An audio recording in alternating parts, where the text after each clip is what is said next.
waxaynu ka hadli doonaa mawduucan haddii ay baydmo farqiga u dhaxeeya amba waxay kala yihiin psychology iyo philosophy. waa maxay micnaha uu leeyahay ereyga psychology amba philosophy? ereyga psychology haddaynu isku dayno insha allahu tacaala inta hore psy waxaa la yidhaahdaa waa mind, lodge means study, sidoo kale villa waxaa la yidhahdaa love soft wisdom. marka philosophy marka laga hadlayo waxa weeyaan waa study of wisdom, waa inuu qofku jeclaado amba jacaylka xikmadda. sidoo kale psychology psy waa mind, waa maskaxdii, lodge-na waa state. marka iyada laftigeedu waxay noqonaysaa waa barashada maskaxda. sidoo kale dabeecadaha iyo habdhaqankana waa la raaciyaa.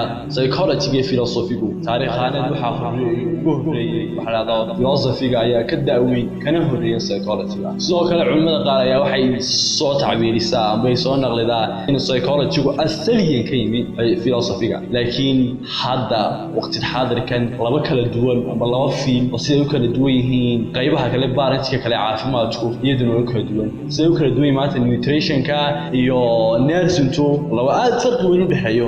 taasoo kale maanta psychology iyo philosophy-ga ayay u kala duwan yihiin. culimada qaar baa tacbiirisa inuu philosophy-gu laga soo dhiyaandariyay psychology, laakiin taariikhda psychology-ga ama philosophy-ga iyadana halqadaha dambe ama muuqaalada dambe ayaynu ku lafa guri doonaa.